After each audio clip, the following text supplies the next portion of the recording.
राधे राधे आप सभी प्यारे बच्चों को। प्यारे बच्चों, आप सभी का आपके अपने YouTube चैनल हर्ष इंस्टीट्यूट पर स्वागत है। बच्चों, जैसा कि आप सभी को पता होगा, जितने भी बच्चे एचटेट एग्ज़ाम की तैयारी कर रहे हैं, कि अभी कुछ दिनों पहले एक डेट अनाउंस हुई थी जो कि दिसंबर में एग्ज़ाम होने वाला था, लेकिन वो एग्ज़ाम डेट एक्सटेंड होकर अब शायद जैन में हो। आप सभी को पता होगा कि वो जैन में होने की पूरी पूरी संभावना है। बच्चों, एग्ज़ाम तो हो ही जाएगा, आप सबको पता है। एग्ज़ाम तो मान लो 10 दिन आगे पीछे हो ही जाना है।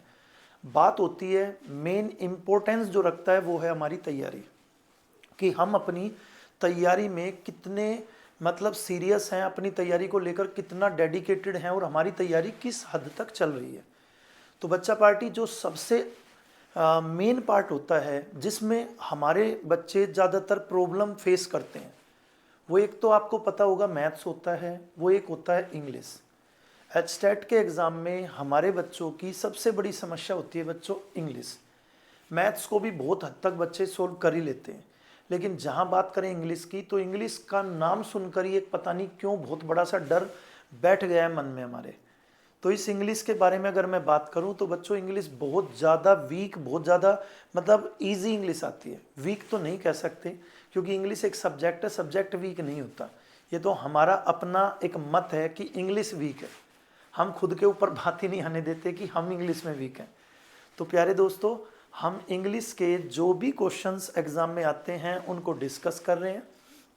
मेरी ये पहली वीडियो है एचटेट पेपर के लिए, जिसके अंदर हम एचटेट 2019 में जो पेपर के अंदर क्वेश्चंस आए थे, पहले बच्चों ग्रामर के क्वेश्चन सोल्व करा रहा हूँ मैं।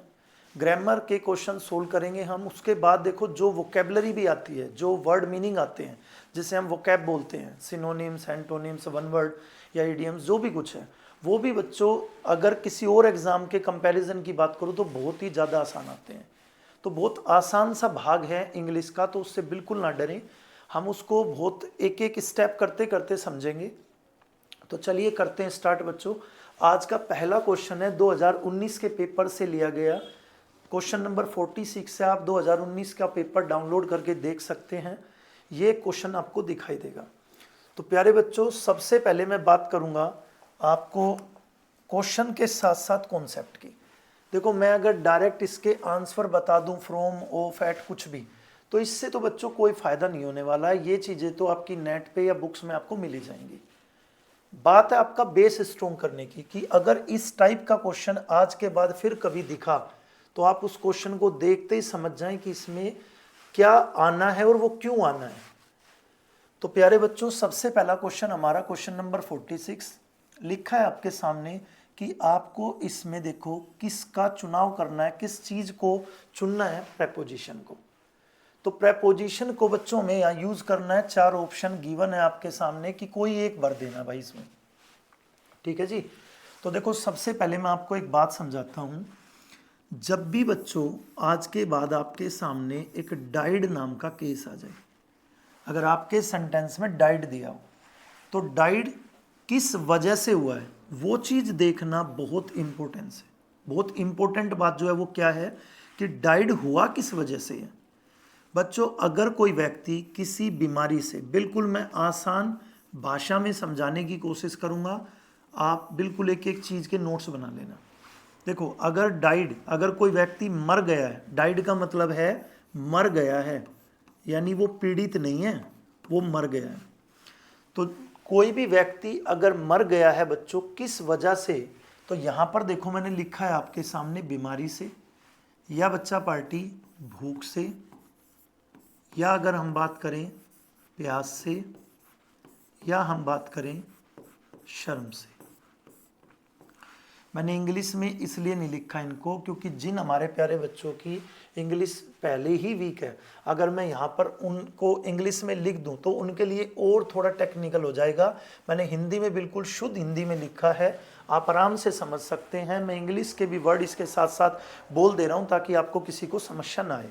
देखिए, बीमारी को आपको पता है डिजीज़ बोलते हैं, भूख को बच्चों हंगर बोलते हैं, थ्रस्ट बोलते हैं, शेम बोलते हैं।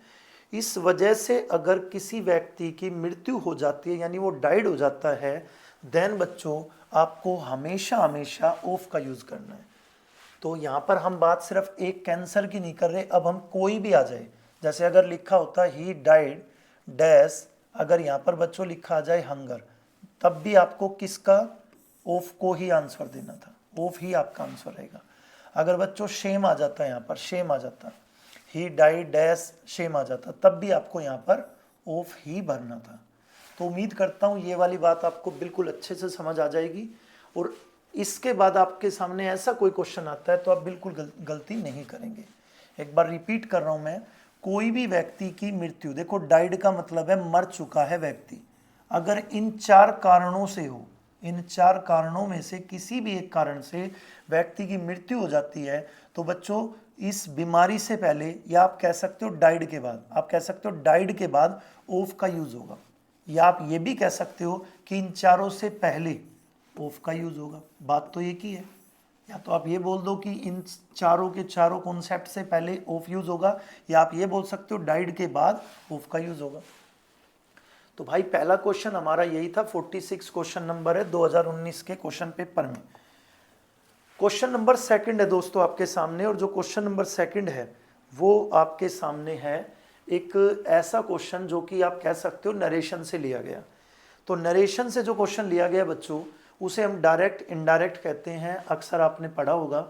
इसके लिए भी बहुत आसान सी चीज़ें समझने की कोशिश करनी है, बहुत ज़्यादा आपको स्ट्रेस लेने की ज़रूरत नहीं है। सबसे पहले देखो लिखा क्या है, इनडायरेक्ट स्पीच लिखा बच्चों, इनडायरेक्ट स्पीच।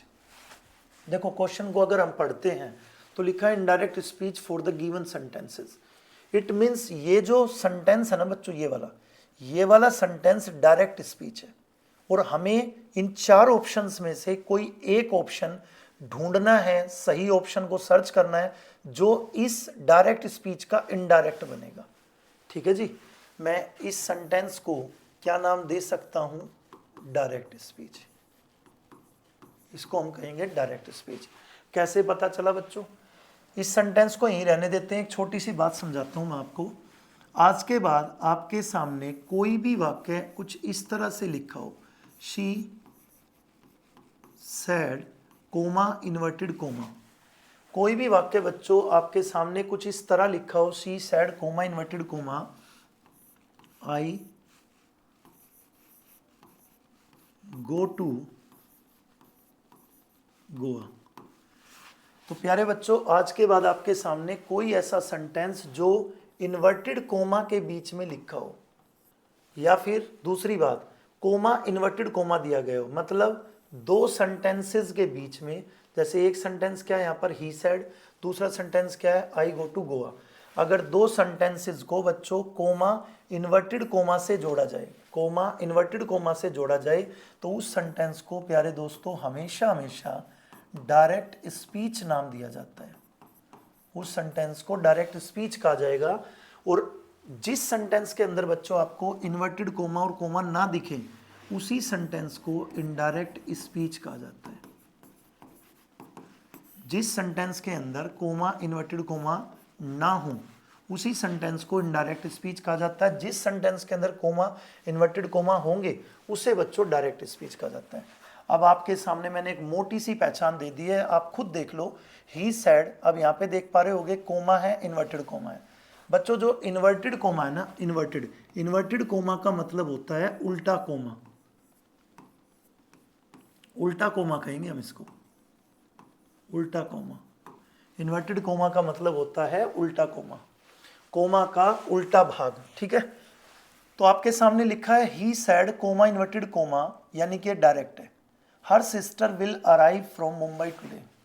तो बच्चों इसका एक हमें आंसर देना है। वैसे हमारे यूट्यूब चैनल पे पूरा का पूरा नरेशन 4 या 5 वीडियोस बनी हुई हैं, वो अपलोड कर रखी है हमने। जिन बच्चों की नरेशन कमज़ोर है वो वहाँ देख सकते हैं, लेकिन मैं अभी भी इसके लिए आपको बहुत बेसिक से हिंट दे रहा हूँ, आप समझने की कोशिश करना। ही सैड लिखा है बच्चों, तो यहाँ पर जो ये ही है वो सब्जेक्ट है, सैड यहाँ पे वर्ब है। तो प्यारे बच्चों जब भी यहाँ पर सब्जेक्ट और वर्ब लिखे हों, तो सब्जेक्ट कभी भी चेंज नहीं होता, कभी भी यहाँ का सब्जेक्ट चेंज नहीं होता। यहाँ का मतलब रिपोर्टिंग वर्ब का, रिपोर्टिंग वर्ब का सब्जेक्ट नेवर चेंज। तो देख पा रहे होगे सब में ही लिखा है, उसके बाद बच्चों जो सैड लिखा है वो हमारी यहाँ पर क्या है, वर्ब, जिसे आप मेन वर्ब कह सकते हो। वर्ब चेंज तब होती है जब आपका दूसरा वाक्य, ये वाला वाक्य, इस वाले वाक्य को बच्चों जो कोमा इन्वर्टेड कोमा के बीच में होता है, इसको हम हमेशा क्या नाम देते हैं, रिपोर्टेड स्पीच। वो रिपोर्टिंग वर्ब है, ये रिपोर्टेड स्पीच है। और रिपोर्टेड स्पीच किसे कहते हैं, जो वाक्य इन्वर्टेड कोमा के बीच में हो। तो आप देख पा रहे होगे ये इन्वर्टेड कोमा शुरू हुआ, यहाँ पे इन्वर्टेड कोमा खत्म हुआ, बंद हुआ, तो ये हमारा रिपोर्टेड स्पीच है।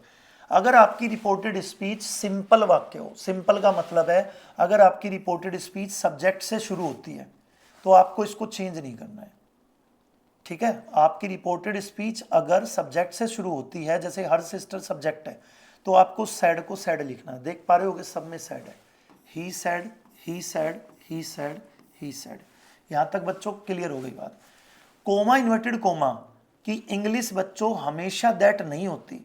दैट तब होती है जब इन्वर्टेड कोमा के बाद वाला वर्ड सब्जेक्ट हो।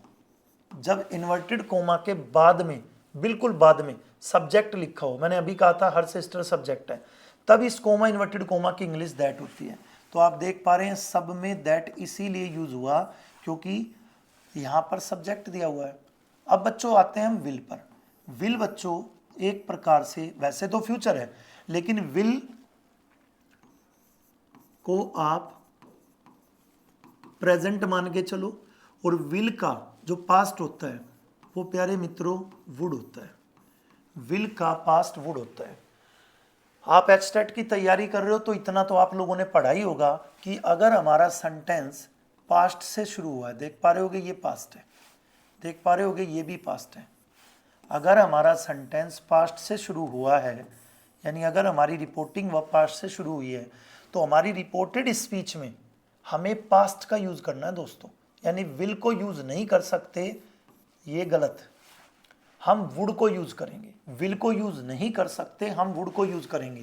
तो फर्स्ट ऑप्शन हमारा आंसर नहीं हो सकता, सेकंड ऑप्शन हमारा आंसर नहीं हो सकता। थर्ड ऑप्शन में देखते हैं बच्चों क्या लिखा है।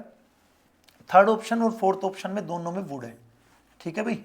तो अब आगे एक बात और समझनी होगी, अगर दोनों में वुड दिया है तो देखिए वुड क्या है। वुड बच्चों, वुड एक प्रकार का मोडाल्स है। वुड एक प्रकार का मोडाल्स है, और जितने भी मोडाल्स हैं, आज के बाद याद रखनी है बात, हर मोडाल्स में वर्ब की फर्स्ट फॉर्म यूज होती है। बस आपका आंसर हो जाएगा यहीं से। देखो वुड लिखा है, वुड के बाद लिखा है अराइव, अराइव वर्ब की फर्स्ट फॉर्म है। वुड लिखा है, वुड के बाद लिखा है अराइव्ड, अराइव्ड वर्ब की सेकंड फॉर्म है। तो ये भी हमारा आंसर नहीं होगा, इट मीन्स हमारा आंसर होगा बच्चों थर्ड। उम्मीद करता हूं इतनी बात आपको समझ आ गई होगी। Question number sorry, question number 53। तो बच्चों 53 में लिखा है आपके सामने, dash you like a cup of coffee.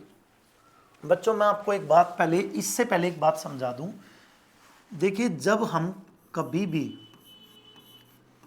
पसंद की बात करते हैं, जब हम कभी भी पसंद की बात करते हैं, तो मोडाल्स के अंदर, मोडाल्स के अंदर पसंद के लिए प्यारे दोस्तों एक वर्ड दिया गया है वुड, और वुड के साथ लाइक का यूज किया जाता है। मतलब पसंद के लिए शब्द बना है बच्चों लाइक। जैसे हम बोलते हैं ना, हम किसी चीज को लाइक करते हैं, जैसे मैं कुछ खाना लाइक करता हूं, ठीक है, आप कुछ पहनना लाइक करते हो, लाइक मतलब पसंद। तो बच्चों जब भी पसंद की बात आए तो लाइक शब्द का यूज होता है, लेकिन मोडाल्स के अंदर अगर हमें लाइक यूज करना है तो वो लाइक किस हेल्पिंग वर्ब के साथ पेयर बनाता है, वुड के साथ। तो आपके सामने 4 हेल्पिंग वर्ब हैं, चारों की चारों हेल्पिंग वर्ब बच्चों मोडाल्स की। कैन भी मोडाल्स है, वुड भी मोडाल्स है, मस्ट भी मोडाल्स है, और विल को भी बच्चे आप सभी को पता होगा मोडाल्स भी कहा जाता है। तो यहाँ पर can you like a cup of coffee गलत हो जाएगा, would you like a cup of coffee right हो जाएगा, बाकी ये 2 ऑप्शन भी गलत। ये सभी बातें आप नोट कर लेना ताकि लाइफ में दोबारा इस तरह की कोई भी गलती आपसे ना हो। ये सभी मैंने एचटेट के पेपर से लिए हैं, क्वेश्चन नंबर बच्चों आपके सामने 54 है, लिखा आपके सामने चेंज इनटू पैसिव वॉइस, यानी कि हमें एक एक्टिव वॉइस दिया गया है दोस्तों, उस एक्टिव वॉइस को हमें चेंज करना है पैसिव वॉइस में। जैसे हमें एक डायरेक्ट दिया गया था, हमने चेंज किया उसको इनडायरेक्ट में। इसी तरह हमें कभी एक्टिव दे देगा तो कभी पैसिव दे देगा, चेंज करना हमें उसको उसके दूसरे रूप में। तो बहुत आसान है, कोई टेंशन वाली बात नहीं है। देखिए लिखा है एवरीबडी लव्ड एट रोहित। सबसे पहले दोस्तों मैं आपको एक बात समझाने की कोशिश करता हूँ कि जो लव्ड है वो वर्ब की यहाँ पर सेकंड फॉर्म है, और लाफ एक ऐसी वर्ब है जिसके साथ एट नाम की प्रेपोजिशन दोस्तों ऑलवेज यूज होती है। कभी अगर वहाँ पर एट नहीं है तो उसको गलत मान सकते हैं आप। तो यहाँ तक मैंने बात की है सिर्फ लव्ड की। लव्ड यहाँ पर वर्ब की सेकंड फॉर्म है, लव्ड के बाद एट आया है। देखो सबसे पहले अगर आपको कभी भी बच्चों अगर एक्टिव वॉइस दिया जाए, कभी भी एक्टिव वॉइस दिया जाए, तो आपका सबसे पहला काम है उसकी हेल्पिंग वर्ब या उसकी मेन वर्ब को ढूंढना। हमने देखो इसकी सबसे पहले वर्ब को देखा है, हमने सब्जेक्ट को ऑब्जेक्ट को नहीं देखा, सबसे पहले वर्ब को देखा है। हमने जैसे ही वर्ब को देखा, एक्टिव की वर्ब हमें मिली किस रूप में, सेकंड फॉर्म में, तो हम समझ गए तुरंत कि ये पास्ट इंडेफिनिट है, ये पास्ट इंडेफिनिट है जी। तो अगर अब बात की जाए पैसिव की, भाई जब एक्टिव पास्ट इंडेफिनिट में होगा तो पैसिव का रूल है बच्चों वोज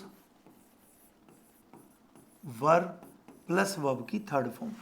एक बात मैं आपको यहाँ पे समझाने की कोशिश कर रहा हूँ, कोई भी पैसिव बना लो आप, कोई भी किसी भी मतलब टेंस का हो, मोडल्स का हो, किसी का भी पैसिव वॉइस अगर आप बना रहे हैं तो ऑलवेज आपको बच्चों वर्ब की थर्ड फॉर्म यूज करना कंपलसरी है।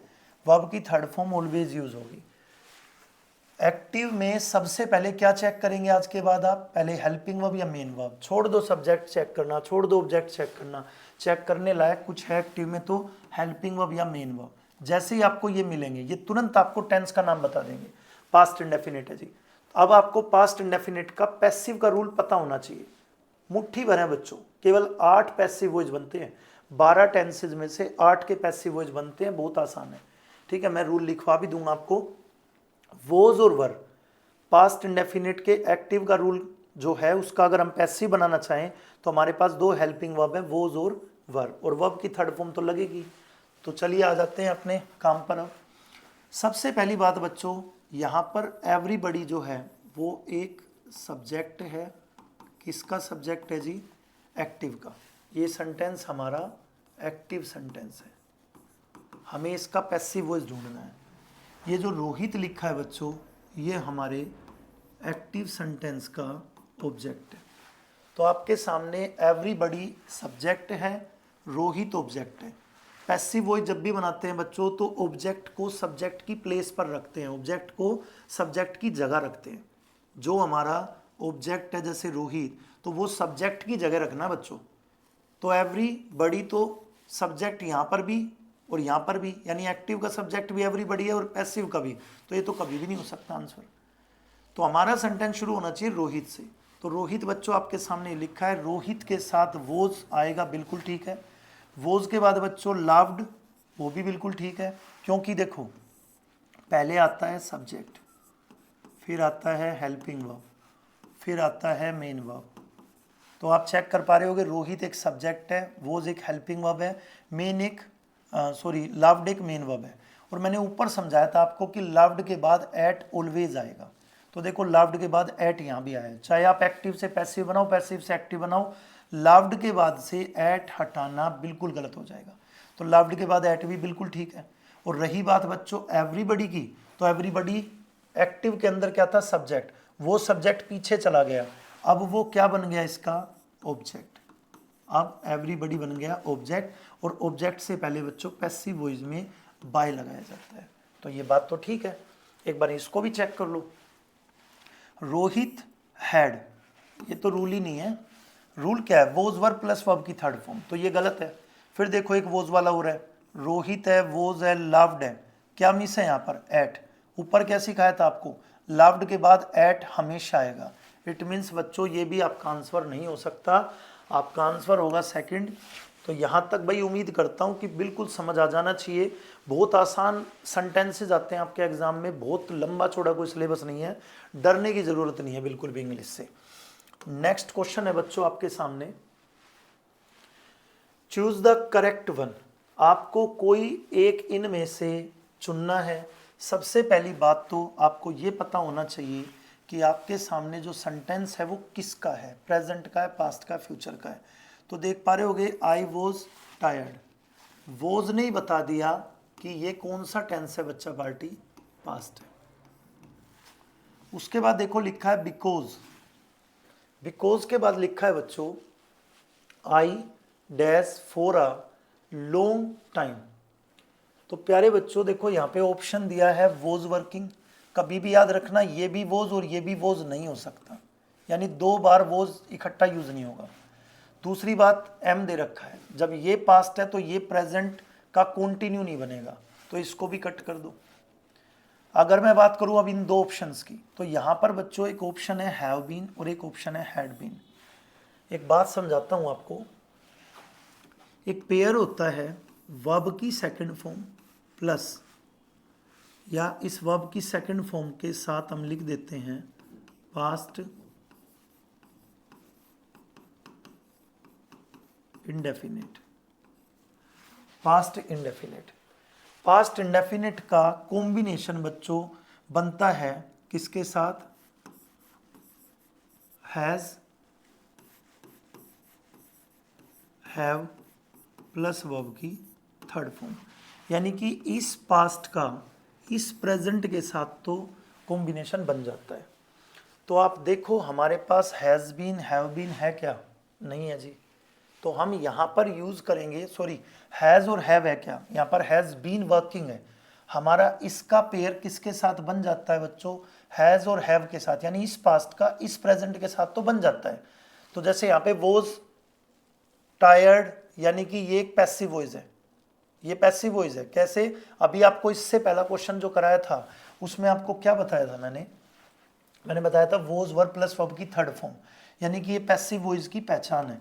तो ये पैसिव वॉइस है एक बच्चों। अब यहाँ पर भी अगर हमें कुछ यूज करना है तो वो हमारा पास्ट ही होगा, यानी हैड बीन वर्किंग होगा, ये आंसर होगा। क्योंकि क्यों होगा, रीजन भी समझो। हैड बीन के बाद वर्किंग दिया है, तो बच्चों वर्किंग यानी कि हैड बीन, एक रूल होता है टेंसेस का, had been plus V1 plus ING plus since और फोर। तो ये आपका एक रूल होता है, उस रूल के अकॉर्डिंग अगर चलें तो बच्चों हमारे यहाँ पर लिखना है हमें I had been for a long time. ये फॉर वही है जो सिंस और फोर में से एक है, सिंस और फोर में से एक जो है वो फोर है, अ लॉन्ग टाइम। ठीक है, तो आंसर यहाँ पे होगा क्या, had been working. Question next है बच्चों, देखो इसमें क्वेश्चन दिया है हमारे सामने, the collector and director dash coming in the building. एक बड़ी अच्छी और आसान सी बात समझाता हूँ आपको। यहाँ पर देख पा रहे होगे दो पोस्ट के नाम है, दो पद के नाम है।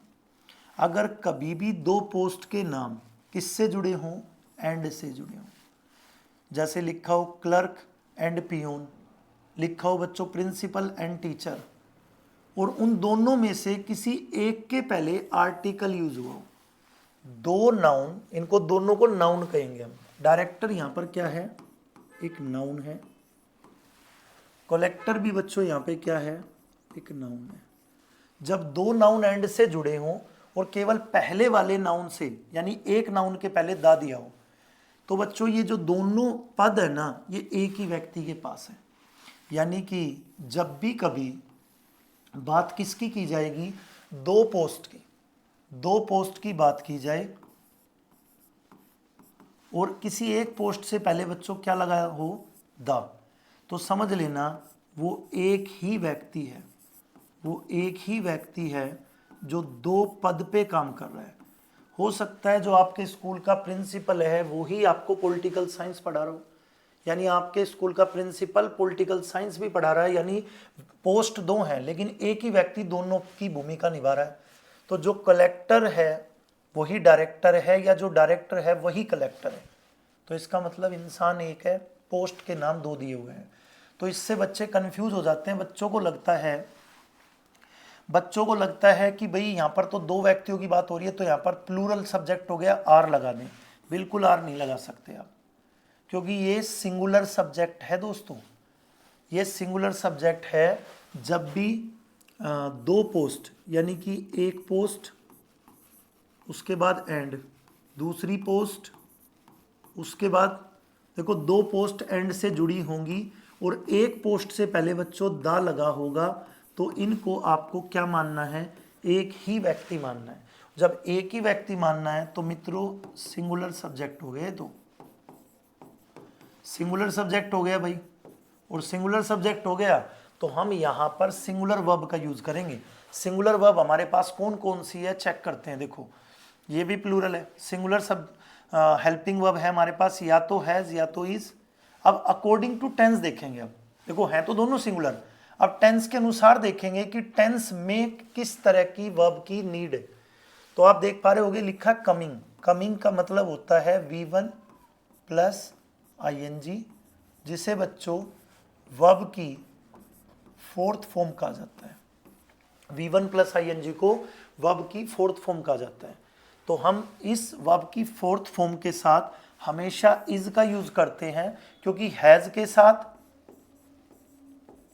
हैव के साथ और हैड के साथ हमेशा हमेशा बच्चों थर्ड फॉर्म का यूज होता है, ना कि फोर्थ का। फोर्थ का किसके साथ यूज होता है, इज एम आर के साथ। So are answer will be is. तो उम्मीद करता हूं भाई बच्चों आपको बढ़िया से समझ आ गया होगा। फिर भी अगर समझ नहीं आता है तो कोई भी बच्चा जिस तक ये वीडियो पहुंचती है वो बच्चा कमेंट कर सकता है मुझे कि सर ये चीज़ आपने जो समझाई मुझे समझ नहीं आई, एक बार दोबारा समझाई जाए। तो मैं पूरा प्रयास करूंगा कि आपको उस चीज़ को और आसान बनाकर समझाऊं। ये एचटेट के कुछ ही क्वेश्चन थे।